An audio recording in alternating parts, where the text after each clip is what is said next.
Assalamualaikum warahmatullahi wabarakatuh. Selamat siang dan salam sejahtera untuk kita semua. Pertama-tama marilah kita panjatkan puji dan syukur kepada Tuhan Yang Maha Esa bahwa atas berkah dan karunia-Nya lah sehingga kita bisa hadir dalam acara penyuluhan ini. Yang pertama-tama, perkenalkan nama saya Febri selaku MC. Yang saya hormati Bapak Ketua RT 2 Desa Ciboyong dan para ibu-ibu, bapak-bapak yang sudah senantiasa hadir di penyuluhan ini. Oke, pada hari ini kita bisa menyaksikan penyuluhan tentang alat kontrasepsi oleh mahasiswa Stikes Wijaya Husada Bogor. Kemudian saya akan lanjutkan untuk membacakan susunan acara pada hari ini. Yang pertama adalah pembukaan. Yang kedua adalah pembacaan materi yang sebelumnya akan dipimpin oleh moderator. Baik, untuk mempersingkat waktu, mari kita mulai acaranya. Kepada moderator, saya persilahkan. Assalamualaikum warahmatullahi wabarakatuh. Selamat siang semuanya, saya Azhar selaku moderator ucapkan terima kasih kepada MC atas pembukaannya. Yang saya hormati Ketua RT 02 Desa Ciboyong dan ibu-ibu, bapak-bapak yang berbahagia. Untuk mempersingkat waktu, marilah kita memulai acaranya. Pertama dari materi yang akan disampaikan oleh Chandika, yaitu pemateri pertama, kemudian Tiara pemateri kedua, dan Febri yaitu pemateri ketiga.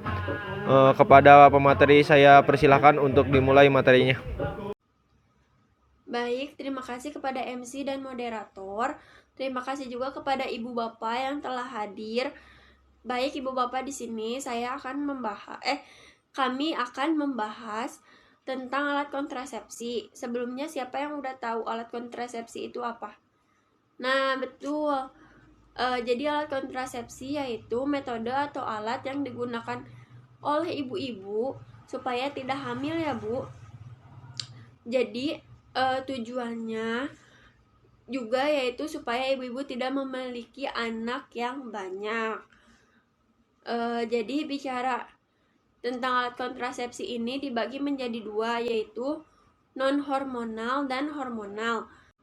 Baik, hormonal yaitu alat kontrasepsi yang menggunakan hormon, sedangkan non-hormonal itu yang tidak menggunakan hormon. Baiknya itu yang menggunakan hormon itu ada pil KB, implan, suntik KB yang ibu-ibu sering gunain ya, Bu. Kemudian tubektomi dan vasektomi. Sedangkan yang tidak menggunakan hormon itu ada spiral, kondom, dan metode kalender. Nah, di sini saya akan menjelaskan tentang pil KB.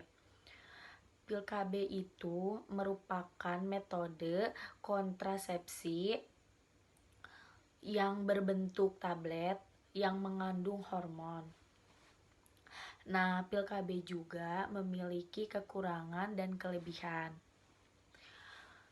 Kelebihan dari pil KB yang pertama yaitu mengurangi pendarahan pada saat menstruasi.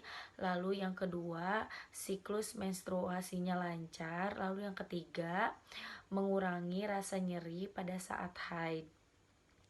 Sedangkan kekurangannya yaitu jika kita berhenti meminum pil KB tersebut, kita akan hamil. Kemudian berat badan akan naik. Nah, kemudian ibu-ibu tadi ada KB pil implan ya. Nah, KB implan ini berbentuk seperti tabung plastik elastis dan berukuran kecil. Nah, dimasukkan melalui jaringan lemak pada bagian lengan atas wanita. Nah, kelebihannya itu menjaga jarak kehamilan dalam jangka panjang. Nah, ketika dicabut kesuburannya meningkat dengan cepat. Nah, kalau kekurangannya itu menstruasi tidak teratur, tidak dapat bekerja yang berat-berat, lalu dapat menyebabkan gemuk. Baik, ibu-ibu, bapak-bapak, selanjutnya saya akan menjelaskan tentang suntik KB. Suntik KB ini adalah salah satu alat kontrasepsi yang hormonal. Suntik KB biasanya disuntikan pada bagian tubuh tertentu, misalnya paha, lengan, pundak, dan bagian perut bawah. Nah, suntik KB memiliki dua kelebihan dan dua kekurangan. Kelebihan yang pertama yaitu efektif mencegah kehamilan, dan yang kedua tidak mengganggu aktivitas seks. Sedangkan kekurangannya yaitu gairah seks menurun dan pendarahan di luar jadwal menstruasi dan bahkan tidak menstruasi sama sekali. Kemudian selanjutnya itu ada tubektomi. Tubektomi ini adalah pemotongan saluran indung telur atau tuba Fallopi sehingga sel telur tidak dapat memasuki rahim untuk dibuahi. Nah, ibu-ibu, tubektomi ini bersifat permanen, walaupun bisa disambung kembali, namun tingkat fertilitasnya itu tidak akan kembali seperti keadaan semula.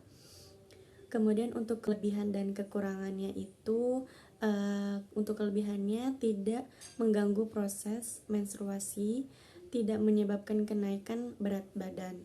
Sedangkan kekurangannya yaitu infeksi pasca operasi, lalu yang kedua perdarahan, dan yang terakhir adalah bisa terjadinya kehamilan di luar rahim. Selanjutnya ada vasektomi, yaitu metode atau alat kontrasepsi dengan cara memutus saluran sperma pada laki-laki. Jadi vasektomi ini alat kontrasepsi khusus untuk laki-laki ya. Nah, vasektomi ini bersifat permanen. Kelebihan dari vasektomi yang pertama yaitu tidak menghilangkan gairah seksual pada suami dan istri. Kemudian tidak ada resiko kesehatan. Nah, kemudian apa aja sih ibu-ibu, bapak-bapak kekurangannya?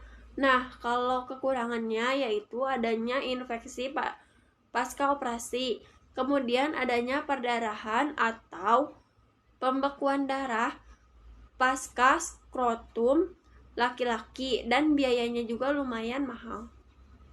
Nah, ibu-ibu, berikutnya saya akan menjelaskan tentang spiral. Spiral adalah salah satu alat kontrasepsi non-hormonal. Nah, spiral ini dipasang pada rahim wanita. Spiral juga memiliki kelebihan dan kekurangan. Kelebihannya yaitu mencegah kehamilan kurang lebih 10 tahun dan mudah dilepas. Sedangkan kekurangannya yaitu siklus menstruasi tidak teratur dan dapat menimbulkan risiko infeksi pada daerah kewanitaan. Kemudian selanjutnya itu ada kondom. Ibu-ibu dan bapak-bapak pasti sudah tidak asing lagi ya dengan salah satu alat kontrasepsi ini. Nah, kondom itu adalah alat kontrasepsi yang digunakan untuk memperlambat kehamilan sekaligus mencegah penyakit menular seksual pada saat melakukan seks. Nah, untuk kelebihan dan kekurangan dari kondom ini, kelebihan yang pertama yaitu tidak repot, digunakan saat dibutuhkan saja, dan menghindari penularan penyakit seksual. Sedangkan kekurangannya yaitu mengganggu hubungan seksual pada saat berlangsung dan dapat lecet dan sobek jika disalahgunakan. Baik Bapak Ibu, materinya sudah selesai. Apabila ada yang ditanyakan, silahkan ditanyakan. Saya mau bertanya, istri saya kan baru melahirkan. Nah, kapan ya bisa minum pil KB lagi? Baik, Bapak, saya akan menjawab pertanyaan Bapak. Istri Bapak itu bisa minum pil KB setidaknya 2-4 minggu setelah melahirkan. Tapi lebih baiknya itu Bapak dan istri Bapak itu berkonsultasi terlebih dahulu ke dokter. Soalnya kalau misalkan salah pilih jenis pil KB, dikhawatirkan jumlah ASI dari istri Bapak ini yang diproduksinya itu takut terpengaruh. Begitu Bapak. Mbak, saya mau bertanya, emang kalau minum pil KB itu harus pada jam yang sama ya? Iya ibu, benar. pil KB memang sebaiknya dikonsumsi pada jam yang sama setiap harinya agar obat dapat bekerja secara maksimal. Jika ibu lupa atau melewatkan waktu minum pil KB, segeralah minum pil KB begitu pas ibu ingat pokoknya ya. Baik, apakah ada yang ditanyakan kembali? Bila tidak ada, saya akhiri dan kembalikan kepada MC. Oke, terima kasih kepada moderator dan pemateri. Terima kasih juga kepada ibu-ibu, bapak-bapak yang sudah bertanya.